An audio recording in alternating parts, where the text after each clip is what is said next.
Pleasure to meet everybody, and I really want to thank Mark for inviting me to speak. So my name is Erik Simmons. I'm the CEO and co-founder of a company called Workwolf. My experience is about 15 years, probably like much of you in the audience, in the talent acquisition realm. Initially as a recruiter on agency, and then I founded my own company in 2011. And I'm sure many of you have seen thousands of hiring cycles like myself. I guess the unique experience I've had is overseeing multiple divisions. So technology with Amazon as a client, medical with Johnson & Johnson as a client, the B2B space with Xerox, consulting with Deloitte, and consumer packaged goods with companies like Procter & Gamble. So I'm definitely no stranger to different hiring cycles or hiring from introductory levels to enterprise level client, executive level clients. But one thing, and this is what I want to talk about today, one thing I've seen over the last decade is, tweaks in the business model or slight efficiencies that have been improved in the hiring cycle. And the reason why the title of my talk is Systemically Busted Hiring Cycles, it's a pretty powerful statement. It's because the actual mechanism, I believe, is broken, and I think it needs a rejigging for the times. So let's get into the deck. By all means, please ask if there's any questions in the chat, and I will have Q&A afterwards. It's really unfortunate I don't get to look you in your eyes and see if anybody's sleeping, so I can come over off the stage and shake your leg to wake you up. But hopefully I entertain you for a little bit too. So this needs to be exciting and fun, and hopefully I've made it that for you guys. So thanks again for letting me share. So systemically busted hiring processes. As recruiters, whether it's on the employer or agency side, this is always what happens with our clients. And what I've seen in the past is that no matter what company we're working with, what industry or what job, I see the same problems in the hiring cycle. And those problems all boil down to one root cause. And I've demonstrated that root cause or displayed that root cause by our little potato ninja being a root. And I've seen companies try to improve their technology tools, their business process, how they communicate with the hiring managers in HR, increase their manpower, try word search or job match or word matching AIs to improve filtration, and they're always looking to reduce cost. So I'm going to open it to the crowd right now, and what I will state with confidence is that no matter what's done on these areas, you're not going to have a fix that is an order of magnitude that will improve the hiring efficiency by 100% unless we get to the bottom of what the root cause of all hiring efficiencies are. So I'm going to ask and have a $50 Amazon card for anyone who answers correctly what the root cause of all hiring inefficiency is, regardless of what industry or what role. And I'll take the first three guesses. If you can share with me in the chat, I'll stop sharing that. Let's see.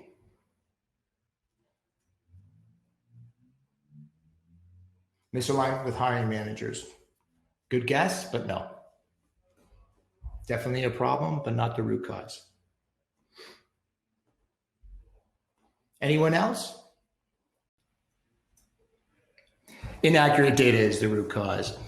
So if we look at what is the main data source that we are using for all of our filtration right from the start, it's the resume.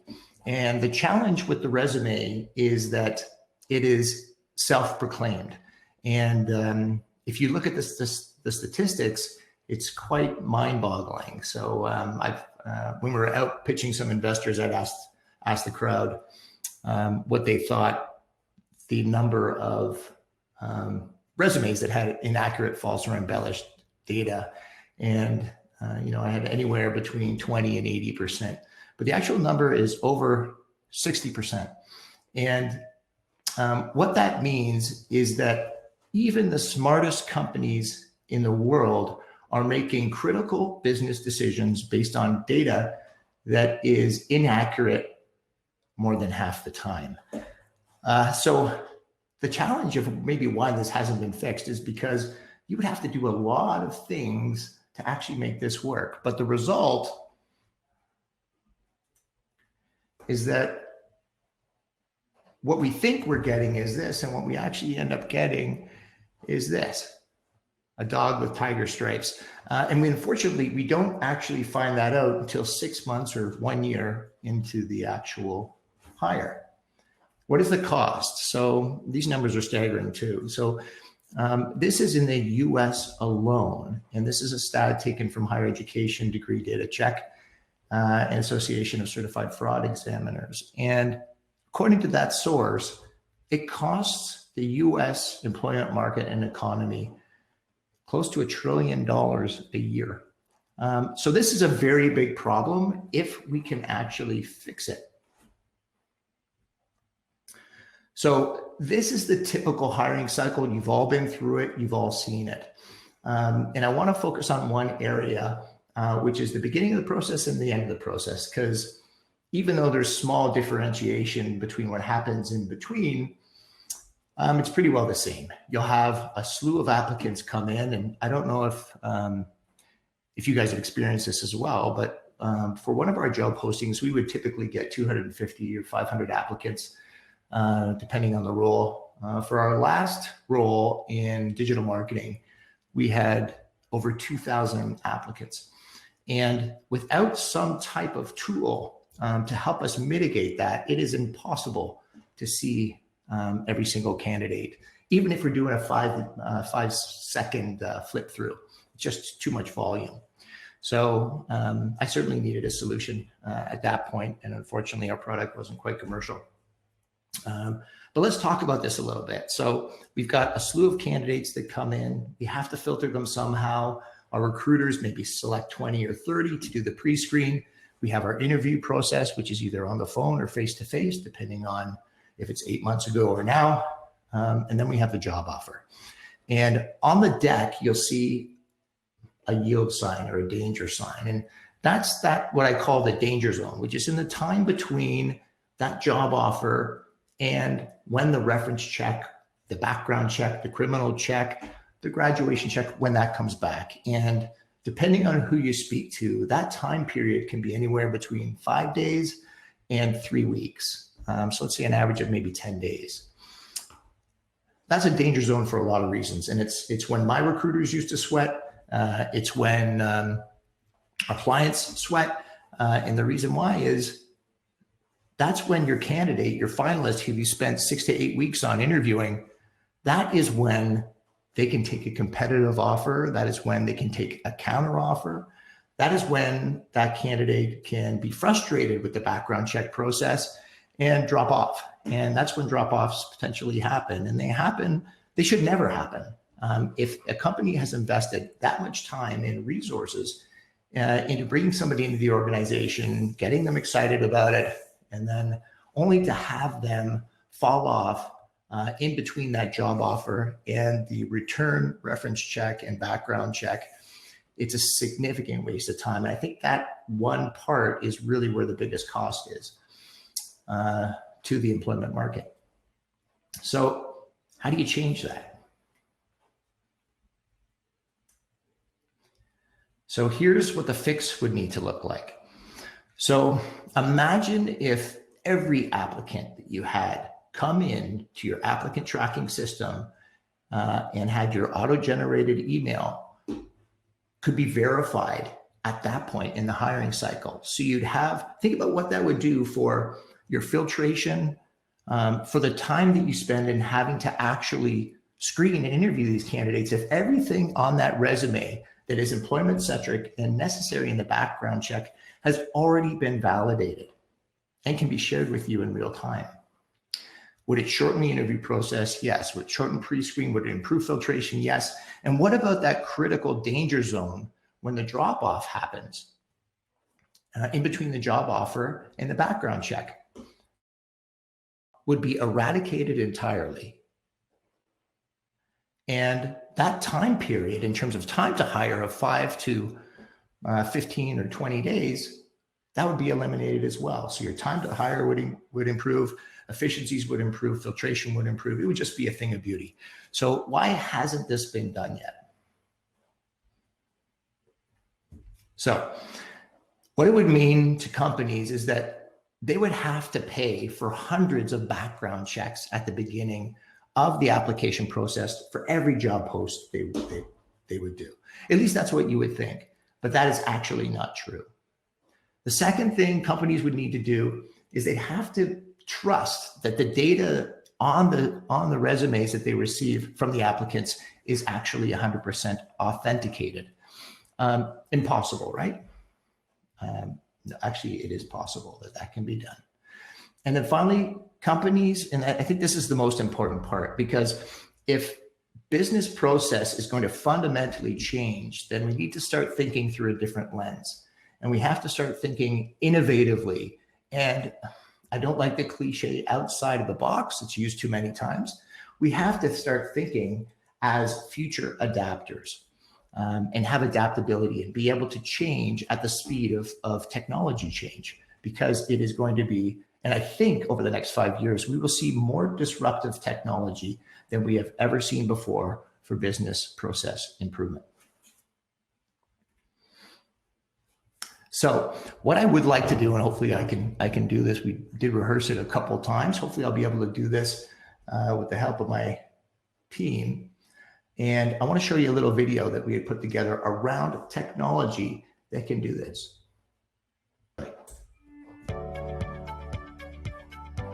Background checking can be a real nuisance.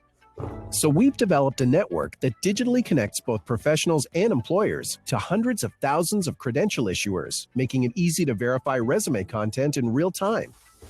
Wouldn't it be awesome if we could fully trust the important information that's on a resume? Well, now we can. With Workwolf, authenticated data records from post-secondary educators, previous employers, government, institutions, and more can now be easily accessed, securely viewed, and instantly shared directly between professionals and employers. You're probably asking, how can I trust a background check if the information comes from the person I want to verify? Here's the cool part. The technology is tamper-proof, meaning that the data records in a user's credential vault cannot be falsified. It's like Workwolf users have their own digital safety deposit box for employment-centric records, but only the institutional verifiers have the key to make deposits. The user controls an access window called a permission ledger or blockchain and can grant, revoke, or deny access to the records that are issued from the same trusted sources that are used by enterprise today. Even Workwolf can't access a user's credential vault without their permission. We believe that nothing is faster than the speed of trust, that technology should be used for good, and that people should be in control of their information. It just so happens that we've also solved a massive problem for the employment market. Bye-bye resume fraud. It's time to unleash the power of truth. I hope you enjoyed that. That's just one of our animations that we've put together before our commercial launch, which is next week. We're pretty excited about it. And really, this is, if you're going to change a business process, a lot of it is about educating the market. And really, that's what I want to do today. This isn't a sales pitch. This isn't, we're not looking for clients. We're just looking to talk to HR leaders and talk to them about their experience in the market and how this could potentially change things for the decision makers and for those people who are leading the employment market and talent acquisition. So I have a few more slides, and then I will be open to, John just mentioned that he'll donate the card to someone in my network. Thank you, sir.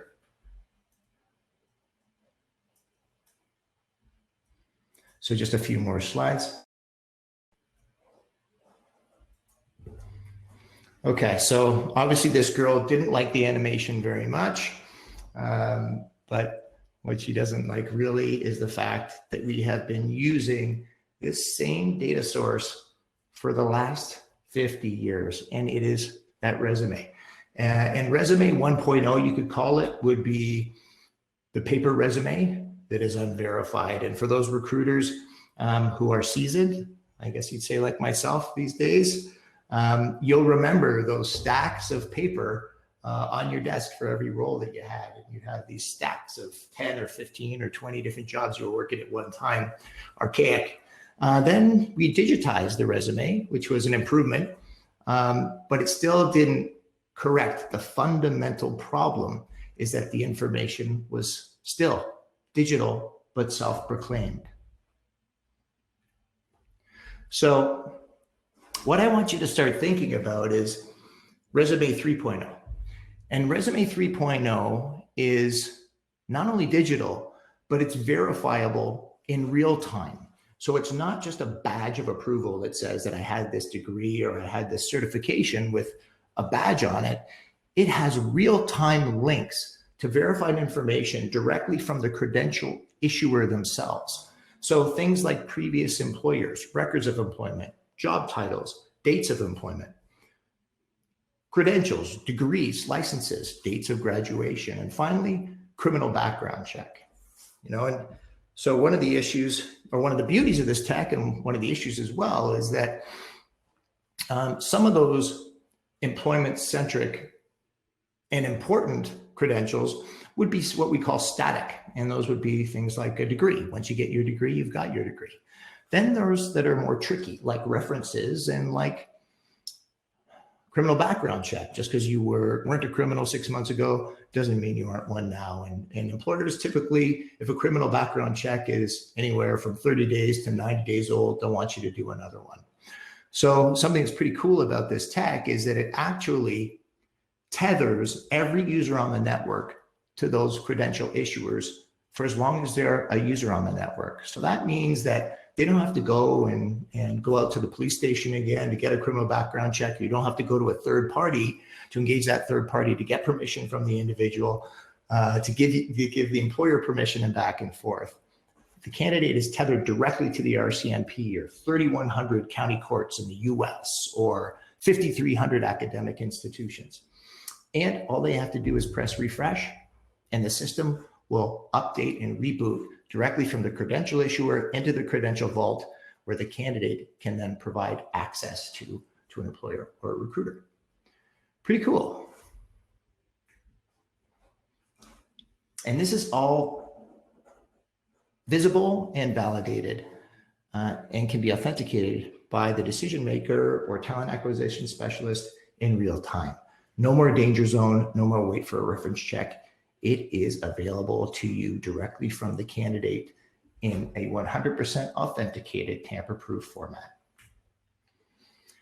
So in closing, when I open it to questions, and hopefully there's a lot, I just want one statement here, and I believe it's true, is that if this is adopted, and if we get a group of supporters that believe in unleashing the power of truth and that nothing is faster than the speed of trust to optimize business, then this could quite possibly change everything about the employment process as we know it today. Thank you for listening to me. And my name is Erik Simmons. I'm the co-founder and CEO of Workwolf, and I will open for any questions either via chat or live. Thank you so much.